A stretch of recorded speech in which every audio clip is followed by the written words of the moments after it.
Good morning to my dear students. Our unit number 2 is going on. In this unit, our next chapter is electrical circuit. Okay, so today we study electrical circuit. Okay, in previous chapter we studied Ohm's law and resistance, combination of resistances, and so on. We can say for a simple circuit like this, suppose this is a circuit, positive, negative, this is cell, uh, EMF of the cell is E and this is R. In this simple circuit, we can calculate a potential difference and a current by Ohm's law. But in complicated circuit like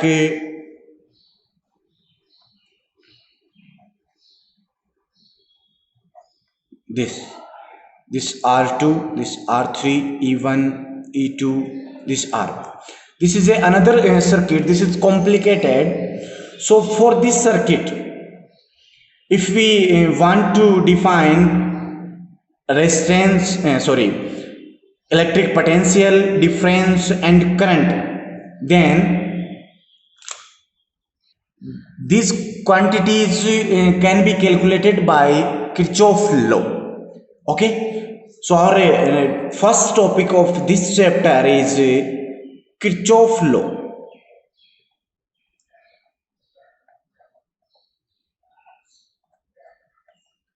Before studying Kirchhoff law, we study some definitions. First is junction point. What is junction point? In this electric circuit, the point at which three or more than three branches meets. For example, this point P. Here, three branches are meet, then this point is called junction point. Okay, again repeat, in electrical circuit, the point at which three or more than three branches meets, this point is called junction point. Okay, and next definition is a branch. What is branch? So this is a branch. It means the part of a network of electric circuit in which current flows constantly. So we define, suppose this current I1, then this I1 flows in this R1 and in this branch. So this part of loop is called branch. Okay, next is loop. What is loop? It means closed circuit or loop. In a closed circuit, this closed circuit is made by some elements like capacitors, resistances, keys and cells. This closed circuit is called loop. Okay, so we can say closed electrical circuit which is made by conductors, capacitors, resistances and cells is known as loop. Okay, now we define Kirchhoff law. Here two Kirchhoff law are present. First,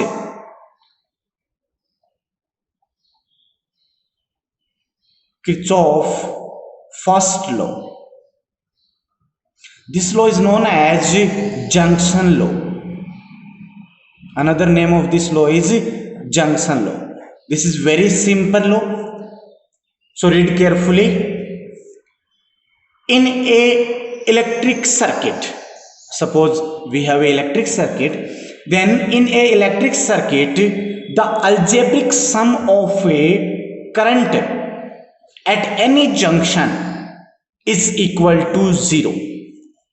Okay, suppose this is a circuit, then at this point, Suppose this is a junction point and some currents are meet here like this. Some are inwards and some are outwards. This is I1, I2, I3, I4, I5, and this is the point P, junction point. Okay, so at this junction point, algebraic sum of these all currents is equal to 0. It means summation I is equals to 0. This is the first law of a Kirchhoff.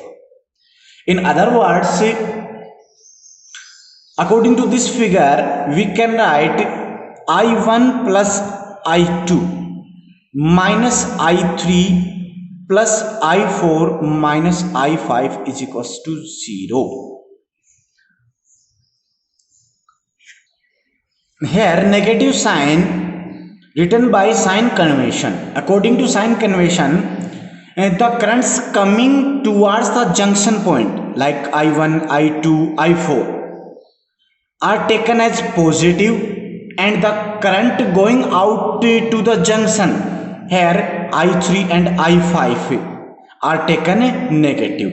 So I1 plus I2 minus I3 plus I4 minus I5 is equals to 0, and we can write I1 plus I2 plus I4 is equals to I3 plus I5. From this equation we define the Kirchhoff first law. In other words, the sum of currents entering a junction in an electric circuit is equal to the sum of currents leaving that junction. Okay, again repeat, the sum of currents entering a junction is equal to the sum of currents leaving that junction. This is the another form of a junction law. Okay, and this junction law is based on a conservation of charge. Conservation of a charge, because current is based on charge. So here total sum of incoming current is equal to total sum of outgoing current. Okay, so current is conserved, so charge is conserved. So this law is based on a conservation of charge. This is the first law of a Kirchhoff. Okay, now Kirchhoff's second law. Kirchhoff's second law, and another name of this loop law. Loop law. Okay, what is loop law? Suppose we have a loop. Firstly, I represent a loop like this.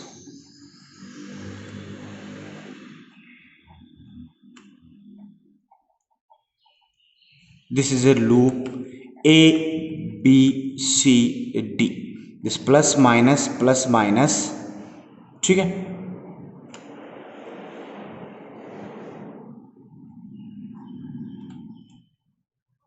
E, F. Okay, this current positive to negative, this I1 and this I2, this is current I3, as this R3, R2, R1, EMF of this cell is E1 and EMF of this cell is E2, and this current I2 and this current I1 and this current I3. Suppose this is a electric circuit.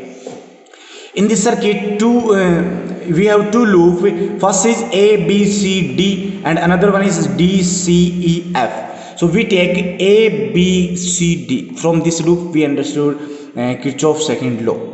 Okay. According to this Kirchhoff's second law, it means loop law, in a closed circuit, this closed circuit A, B, C, D, the algebraic sum of the voltage across the resistances is equal to, it means algebraic sum of voltages across the resistances, it means V is equals to IR. So summation IR is equals to the algebraic sum of electromotive forces of cells, it means summation E. This is the Kirchhoff's second law.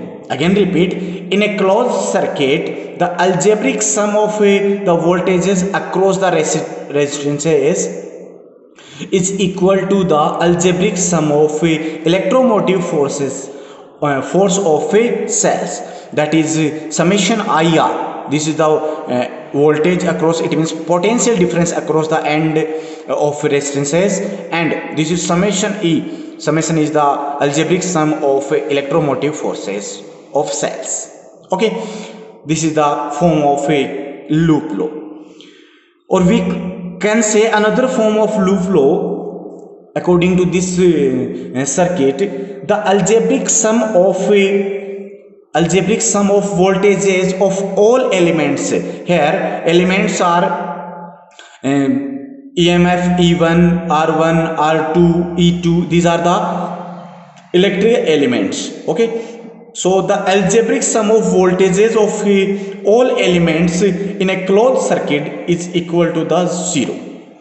It means summation V is equals to 0. This is the algebraic sum of voltages of all elements in a closed circuit, and this becomes 0 according to loop law. Okay, this law is based on conservation of energy. Conservation of energy. Okay, now again sign convention of second law. Here two elements, first is resistance and another one is EMF. So sign convention also for two elements. So first for voltage across the resistances. Okay, first in the direction of electric current, suppose for loop A B C D A, first A B C D A, this is a electric loop. Okay, for this loop we are going in this direction A B C D A, then here direction of I1 is this, so we are going to opposite direction to this current, then voltage across this resistance will be negative according to sign convention. We repeat, in the direction of electric current the voltage across the resistance is taken as positive, and the opposite direction of current the voltage across the resistance is taken negative.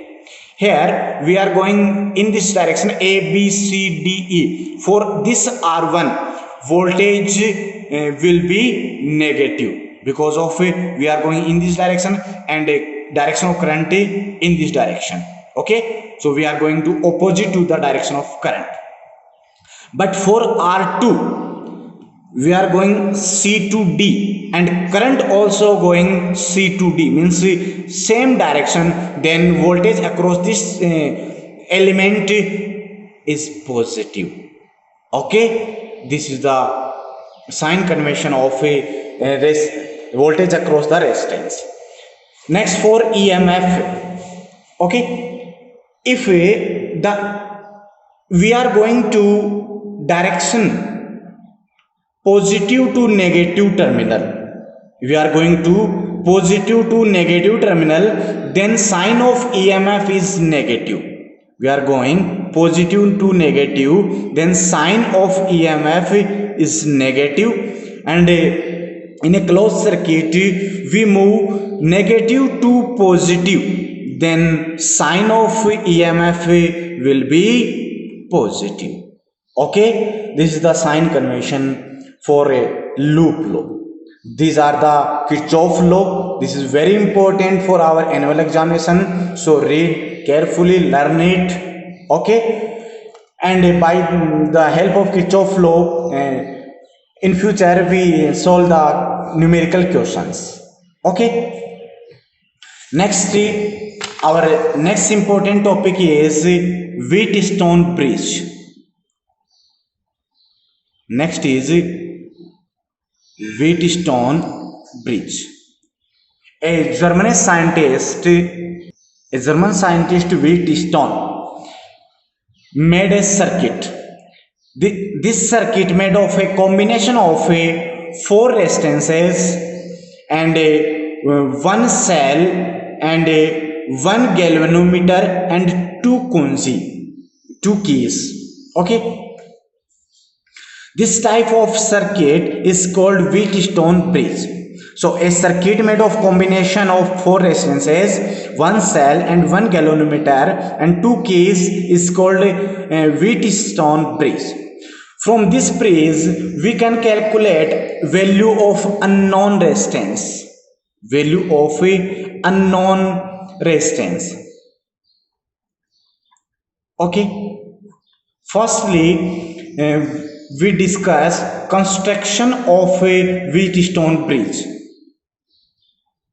Construction of a Wheatstone bridge. Okay. So we have four resistances, one cell, one galvanometer, and two keys. Okay. So we form a Wheatstone bridge by the help of these elements. Okay. A Wheatstone bridge consists of four resistances. Suppose these are P, Q, R, S. Connect to form the quadrilateral ABCD like this. This is one arm of a quadrilateral.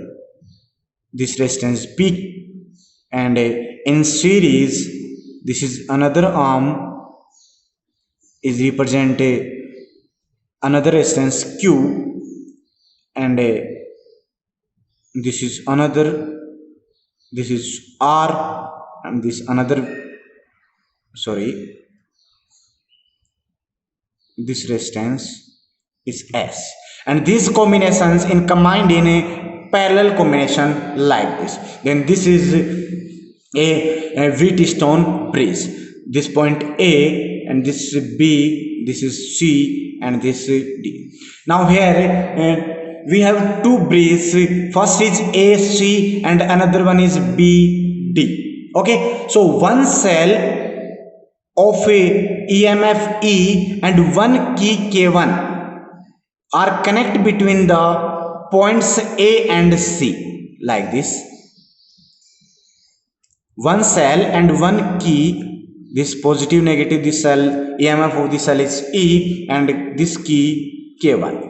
Okay, and a galvanometer G and another key K2 are connected between the point B and D. Okay, this is the Wheatstone bridge.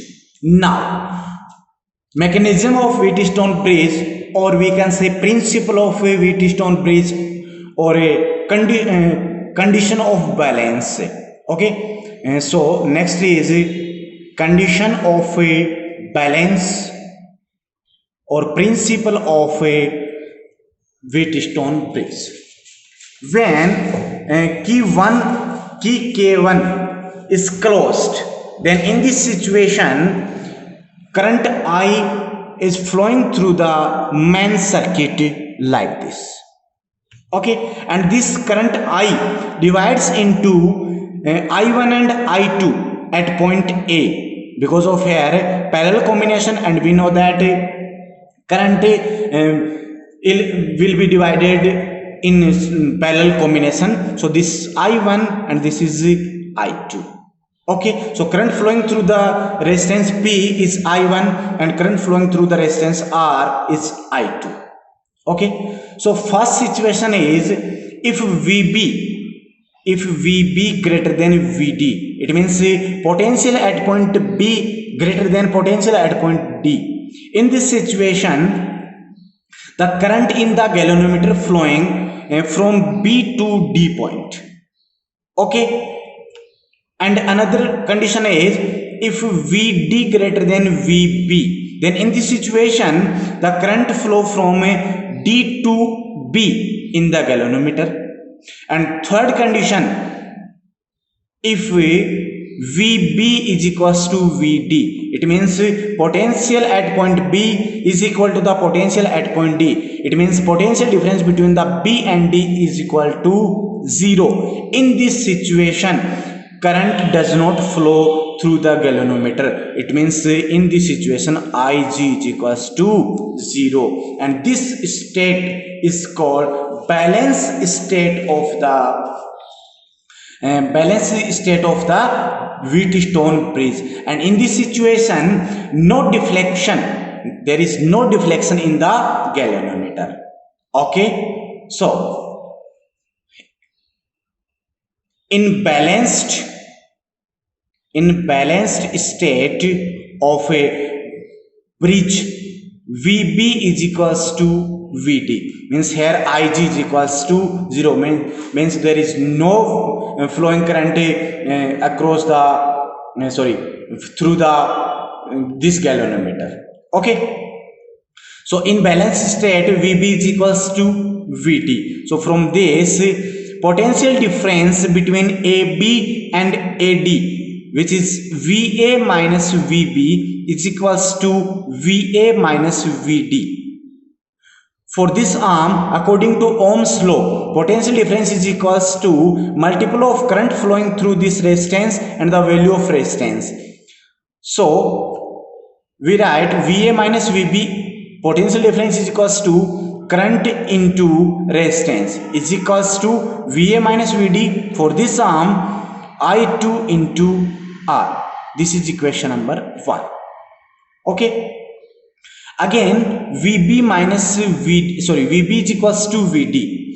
So for these arms, potential difference between B and C and D and C.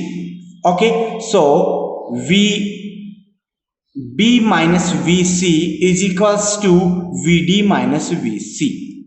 According to Ohm's law, VB minus VC is equals to, here Ig is equals to 0, then this I1 current remains same from this of this arm. Okay, then I2 into Q is equals to I1, this equals to I1, and this current is I2. So I1 into Q is equals to I2 into S. This equation number 2. Now divide by equation 1 by equation 2. Then in this situation, I1P upon I1Q is equals to I2R upon I2S. I1 to I1 cancel out, I2 cancel out, then we get P upon Q is equals to R upon S. This equation is represent the balance condition of Wheatstone bridge. It means we can say when bridge is in balanced state, then the ratio of resistances of proportional arms, these are the proportional arms P and Q and R and S. Okay, so when bridge is in balanced state, then the ratio of resistances of proportional arms is equal. Okay, so from this equation, resistance PQR is the known resistance and resistance S is unknown resistance. So unknown resistance S is equals to Q upon P into R. This is the unknown resistance. Okay students, for a better efficiency of this Wheatstone bridge, the values of PQRS must be the same order. It means if the values of PQRS in same order, then efficiency will be better. Okay, this is the Wheatstone bridge. This is very important, and Kirchhoff law is the most important for our annual examination. Okay, if you like this video, then please like it, and your doubt you can write in comment box. Thank you.